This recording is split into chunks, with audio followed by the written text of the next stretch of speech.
Alaska, a place as rugged as it is beautiful, is where I grew up.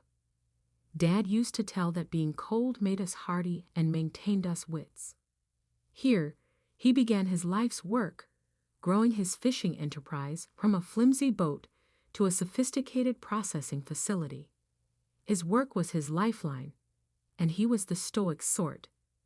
So I believe he enjoyed the isolation of the sea. Clara, Dad's new wife, entered our family while I was still pining for Mom. I had never seen a smile as warm as hers. She had a way of making you feel instantly at home when we first met. She never let it seem that joining a ready-made family wasn't easy for her. She remarked afterwards about how his 2 left feet didn't scare her away.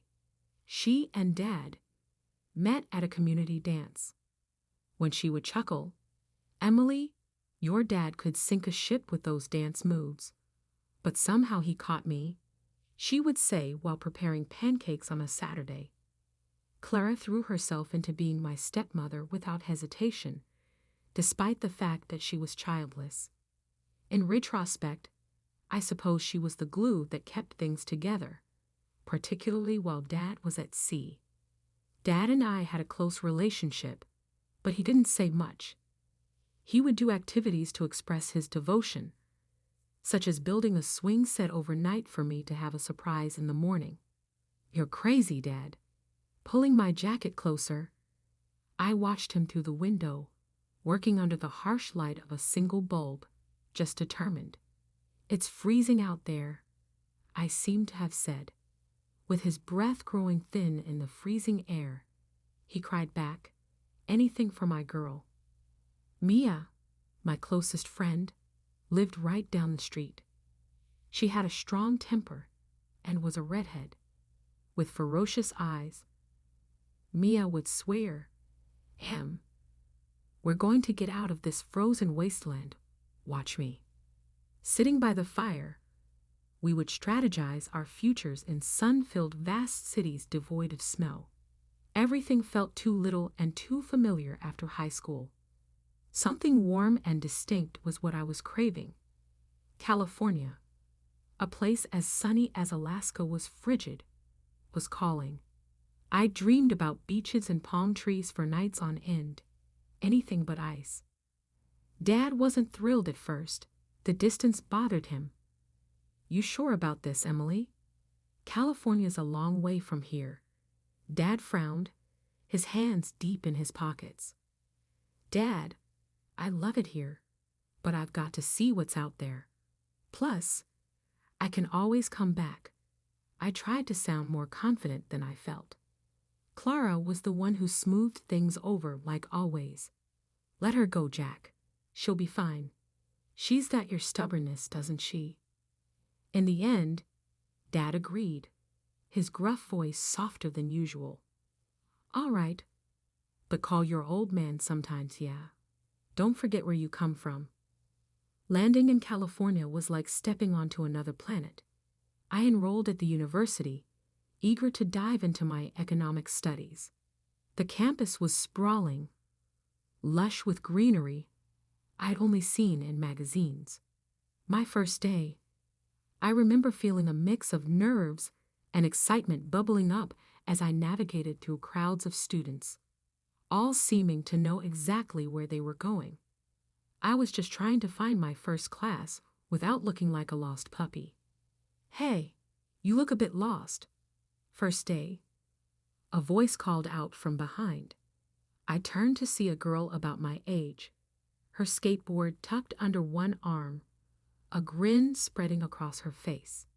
"Is it that obvious?" I replied, trying to muster a smile while adjusting the heavy backpack slipping off my shoulder. Only to a fellow newbie.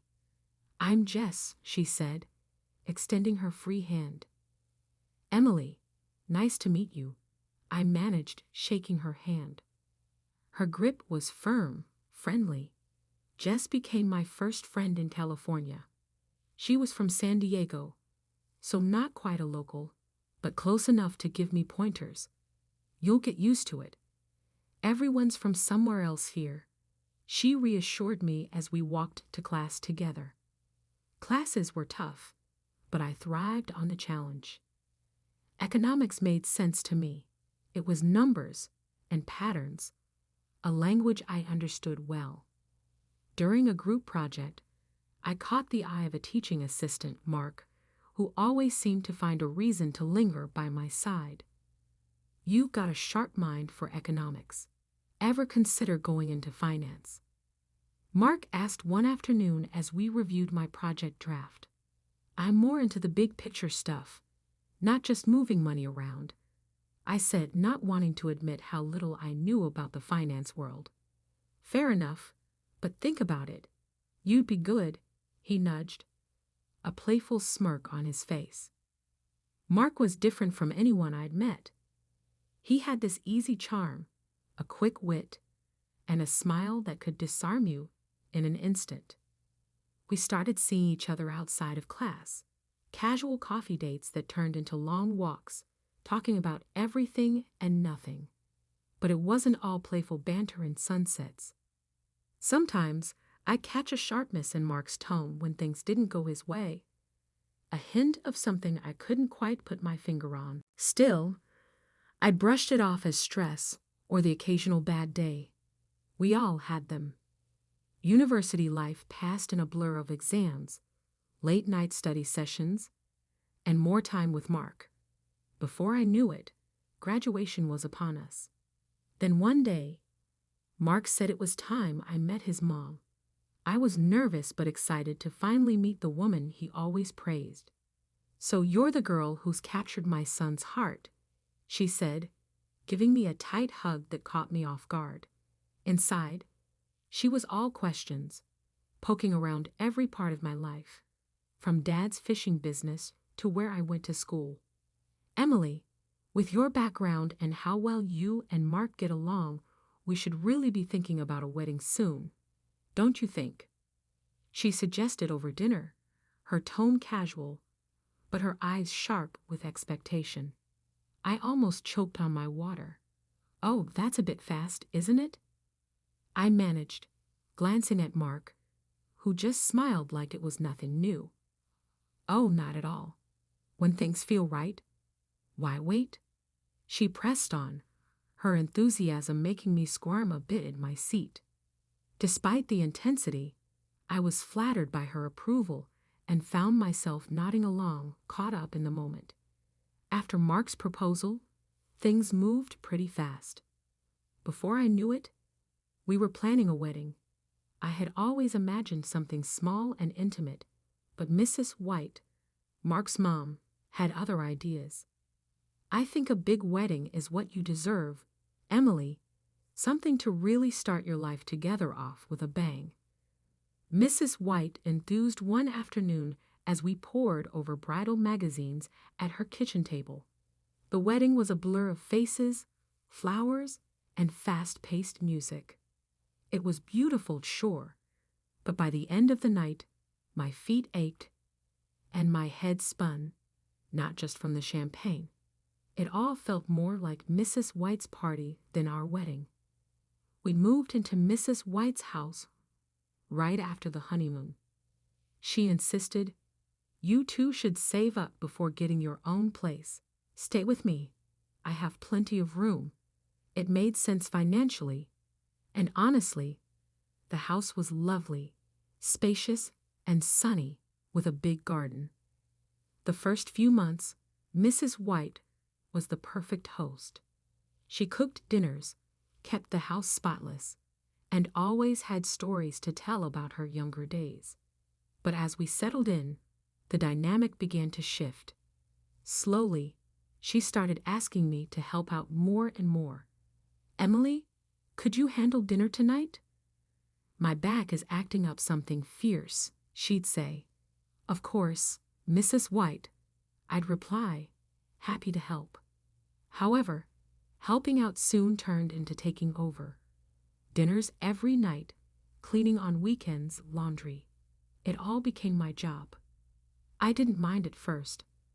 I wanted to contribute. But I started to miss my independence, my time. One evening, after a particularly long day of scrubbing and cooking, I sat down with Mark. "Do you think your mom could help out a bit more? I'm feeling a bit overwhelmed," I ventured. He was quick to defend her. "Mom's not feeling well these days, Emily. We can't expect her to do all the things she used to." "But it's a lot for me too," I said. Each request from Mrs. White piled up until I felt more like a maid than a daughter-in-law. It wasn't just the housework. Mrs. White had opinions on everything: what I wore, how I should style my hair, what Mark and I should spend our money on. Things came to a head one day over dinner.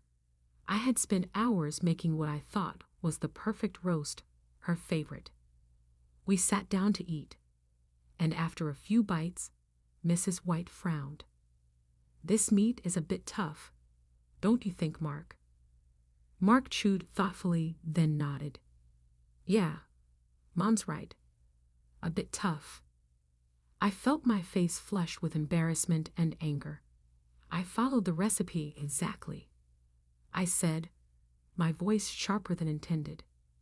"There's no need to get snippy, dear, just some constructive criticism," Mrs. White said, her voice sharp with disapproval. That night, as I washed the dishes, tears of frustration mixed with the soapy water. This wasn't the life I had imagined when I said yes to Mark. Life with Mrs. White took a sharp turn one ordinary evening. We were finishing dinner when she dropped the news like a cold splash of water. "I've been to the doctor today, and well, it turns out I have some serious health issues.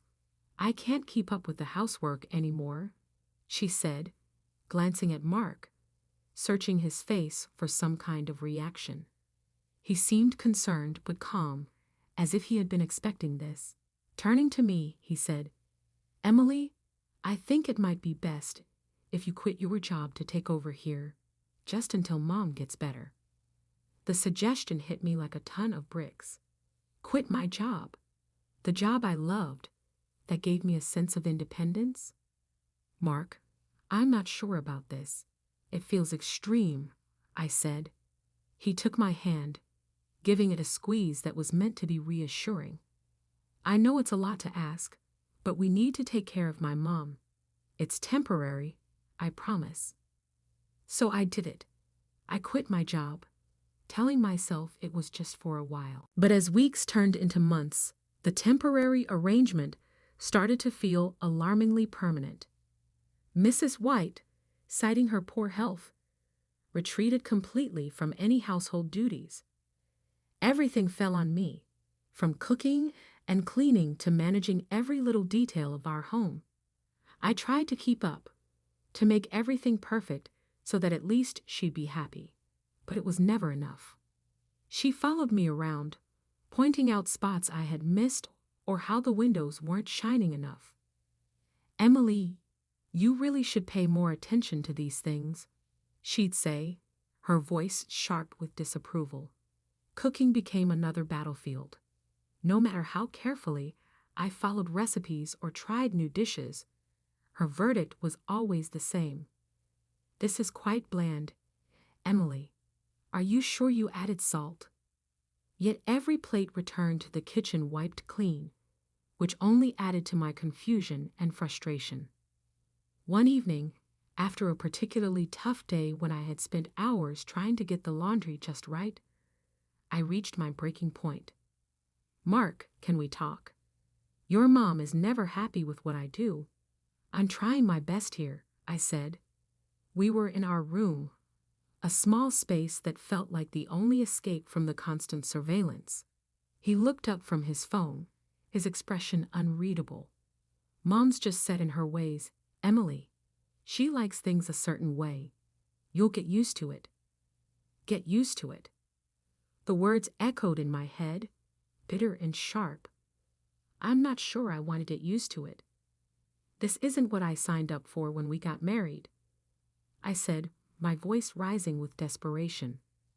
"I need support, Mark. I need to feel like I'm more than just a maid in this house." Mark stood up, his tone final. My mom comes first right now. She's ill. And that's just how it has to be. The old washing machine had been acting up for weeks, making more noise than a freight train. I should have known it was on its last legs, but I hoped it would hold out a little longer. That hope died the day it finally broke mid-spin with a loud bang and a shudder that shook the whole utility room. Water leaked all over the floor, and I stood there frozen, staring at the soapy mess. Mrs. White stormed in, her face twisted in anger as soon as she saw the broken machine. "Look what you've done now. That was a high-quality machine. Emily, your carelessness is costing us a fortune," she said. I tried to explain. "It's been acting up for a while, Mrs. White. It was bound to break down sooner or later," I said, my voice trembling with panic. "Well, you'll just have to replace it, and I expect you to pay for it," she snapped, her eyes narrowing. "But I don't have that kind of money right now," I said, the panic rising in my voice. "Then call your father. He can pay for it," she retorted dismissively. I hated the idea of asking Dad for money. He had already done so much for me. But Mrs. White insisted, and there was no arguing with her when she got like this. So I called Dad, explaining the situation as simply as I could, without letting on how bad things had gotten. True to form, he didn't ask any questions, just quietly agreed and transferred the money. That should have been the end of it, but it was just the beginning. Mrs. White had tasted victory, and she pushed for more. Soon she was finding excuses for more expenses, money for her so-called accommodations, then house repairs. "This place needs to be up to standard. I deserve to live in a nice environment," she declared one day, looking around with a critical eye. Each request for money became a production. Mrs. White made sure I looked presentable. Makeup carefully applied to hide the dark circles under my eyes, hair done nicely, before I made the video calls to Dad. She hovered just out of sight, ensuring I said the right things, smiling at the right moments. Dad, bless him, never hesitated to help, sending whatever was asked without fail. But with each transfer, I felt more trapped, more like a puppet in Mrs. White's hands. She took the phone away as soon as each call was over, cutting off any chance for me to tell Dad the real story. As months passed, the house transformed under a series of renovations that Mrs. White dictated. New furniture arrived, old wallpaper was replaced, and soon she even bought a new car to cruise around the local boutiques and malls, all funded by Dad, all at her command. Meanwhile, I was left to manage not just the endless chores, but also the mounting guilt of seeing Dad's hard-earned money being spent on luxuries while I could barely cover my own needs. Ever since the wedding, Mark had been drifting further away from the man I married. He became harsh, dismissive, and seemed to prefer the company of his friends at the bar over coming home. I had started to feel more like a nuisance than a wife, and the thought of divorce had been creeping into my mind more and more.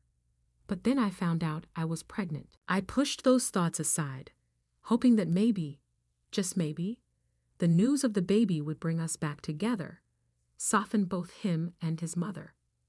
But I was wrong. When I told Mrs. White about the pregnancy, her eyes sparkled, not with joy for the forthcoming grandchild, but with the anticipation of the financial leverage she now held over me. "You'll need to ask your father for more money," she said without missing a beat. "Babies are expensive, and we need to be prepared." Mark's reaction was even more disheartening. He barely looked up from his phone when I told him, and his subsequent comments about my changing body were cruel and cutting. "Looks like you're ballooning up already," he'd sneer, making me feel even more isolated and vulnerable. As the months wore on, the situation only worsened.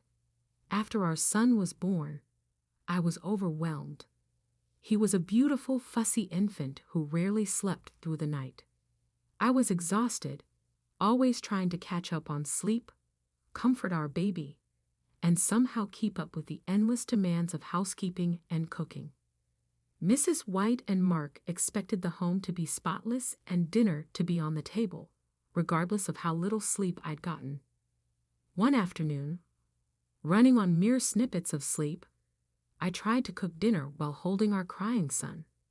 My eyes were heavy, my arms even heavier. I set our son in his swing right next to me, hoping he'd settle just long enough for me to finish cooking. But my body had other plans. I nodded off, only to be jolted awake by the smell of burning. The casserole I had put in the oven was smoking, the kitchen filled with the acrid scent of charred food. Mrs. White rushed into the kitchen, her face contorted with anger. "What is this? Are you trying to burn the house down?" She screamed as she yanked the oven door open and pulled out the ruined dish.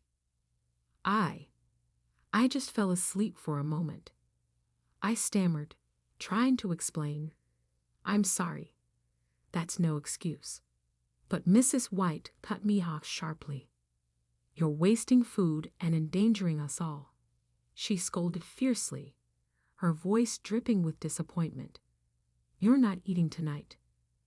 Maybe that'll teach you to stay awake." I was too tired to argue, too defeated to fight back.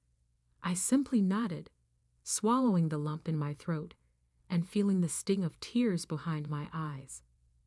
That night, Mark came home late, reeking of alcohol. He stumbled into the nursery, where I was desperately trying to soothe our son back to sleep. The baby's crying pierced through Mark's already frayed nerves. "Can't you keep him quiet?" He slurred, his voice loud and harsh, his eyes glassy and unfocused. "I'm trying," I whispered, my voice shaky and small.